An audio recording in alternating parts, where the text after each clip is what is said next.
Chapter 2 of Esio, Trot. Mrs. Silver examined the magic words on the paper more closely. "I guess you're right," she said. "How clever.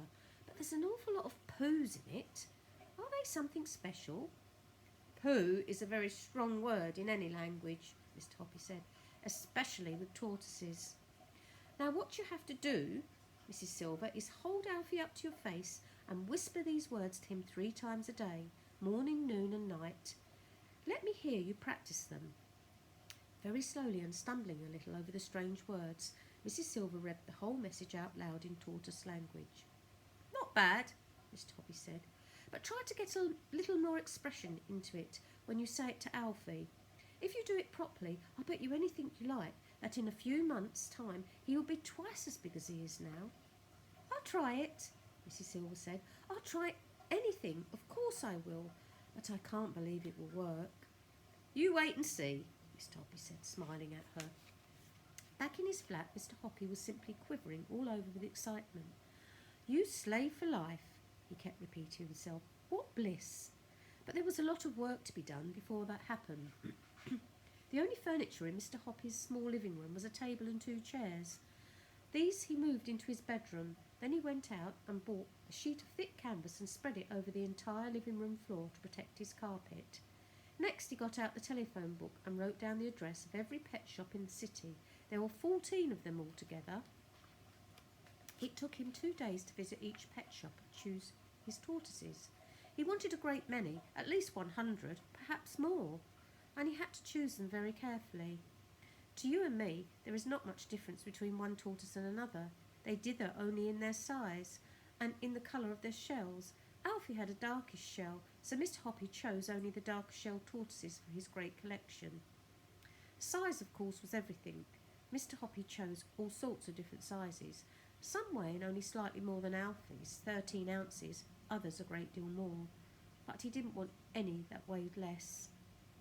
"Feed them cabbage leaves," the pet shop owners told him. "That's all they need, and a bowl of water."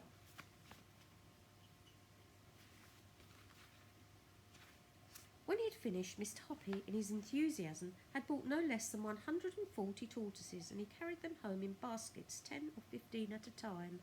He had to make a lot of trips, and he was quite exhausted at the end of it all, but it was worth it.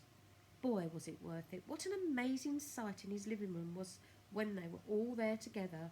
The floor was swarming with tortoises of different sizes, some walking slowly about and exploring, some munching cabbage leaves, others drinking water from a big shallow dish. They made just the fainting rustling sound as they moved over the canvas sheet, but that was all. Mr. Hoppy had to pick his way carefully on his toes between this moving sea of brown shells wherever he walked across the room. But enough of that, he must get on with the job. Before he retired, Mr. Hoppy had been a mechanic in a bus garage, and now he went back to his old place of work and asked his mates if he might use this old bench for an hour or 2. What he had to do now was to make something that would reach down from his own balcony to Mrs. Silver's balcony and pick up a tortoise. This was not difficult for a mechanic like Mr. Hoppy. First he made 2 metal claws or fingers, and these he attached to the end of a long metal tube. He ran 2 stiff wires down inside the tube and connected them to the metal claws in such a way that when you pulled the wires, the claws closed, and when you pushed them, the claws opened. The wires were joined to a handle at the other end of the tube. It was all very simple. Mr. Hoppy was ready to begin.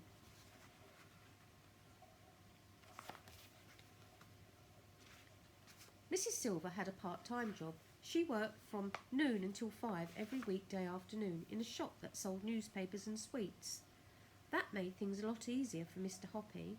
So on the first exciting afternoon, after he had made sure that Mrs. Silver had gone to work, Mr. Hoppy went out onto his balcony, armed with his long metal pole. He called this his tortoise catcher. He leaned over the balcony railings and lowered the pole down onto Mrs. Silver's balcony below. Alfie was basking in the pale sunlight over to one side. "Hello, Alfie," Mr. Hoppy said. "You're about to go for a little ride." He wiggled the tortoise catcher till it was right above Alfie. He pushed the hand lever so that the claws opened wide, then he lowered 2 claws neatly over Alfie's shell and pulled the lever. The claws closed tight over the shell like two fingers of a hand. He hauled Alfie up onto his own balcony. It was easy. Mr. Hoppy weighed Alfie on his own kitchen scales, just to make sure that Mrs. Silver's figure of 13 ounces was correct. It was. Now, holding Alfie in one hand, he picked his way carefully through his huge collection of tortoises to find one that first of all had the same colour shell as Alfie's, and secondly weighed exactly 2 ounces more. I wonder what he's going to do next. 2 ounces is not much. It is less than a smallish hen's egg weighs. But you see, the important thing in Mr. Hoppy's plan was to make sure that the new tortoise was bigger than Alfie, but only a tiny bit bigger. The difference had to be so small that Mrs. Silver wouldn't notice it. From his vast collection, it was not difficult for Mr. Hoppy to find just the tortoise he wanted. He wanted one that weighed 15 ounces exactly on his kitchen scales, no more, no less. When he had got it, he put it on the kitchen table beside Alfie, and even he could hardly tell that one was bigger than the other. But it was bigger. It was bigger by 2 ounces. This was tortoise number 2. Mr. Hoppy took tortoise number 2 out onto the balcony and gripped it in the claws of his tortoise catcher.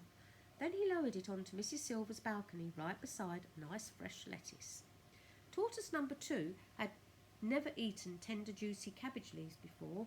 It had only had thick old cabbage leaves. It loved the lettuce and started chomping away at it with great gusto.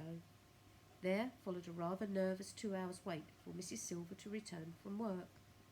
Would she see any difference between the new tortoise and Alfie? It was going to be a tense moment. Out on the balcony, Mrs. Silver appeared. "Alfie, my darling," she cried out. "Mummy's back. Have you missed me?" Mr. Hoppy, peering over his railing, but well hidden between 2 huge potted plants, held his breath. The new tortoise was still chomping away at the lettuce. My, Alfie, you do seem hungry today," Mrs. Silver was saying. "It must be Mr. Hoppy's magic words I've been whispering to you." Mr. Hoppy watched as Mrs. Silver picked the tortoise up and stroked his shell. Then she fished Mr. Hoppy's piece of paper out of her pocket, and holding the tortoise very close to her face, she whispered, reading from the paper. "Esio Trot, Esio Trot, Teg Regig Regib, E Mock No, Esio Trot, Werg Poo Foo Poo, Toos Poo, Gnurps Poo, Wolb Poo, Loose Poo, Egg Grog, Elzug, Futz, Plug, Turf No Taff, Esio Trot, Tup No Taff, Teg No, Elbog Doof." Mr. Hoppy popped his head out of the foliage and called out, "Good evening, Mrs. Silver. Is Alfie tonight?" "Oh, he's lovely," Mrs. Silver said, looking up and beaming. "And he's developing such an appetite. I've never seen him eat like this before. It must be the magic words." "You never know," Mr. Hoppy said darkly. "You never know." And that's the second chapter.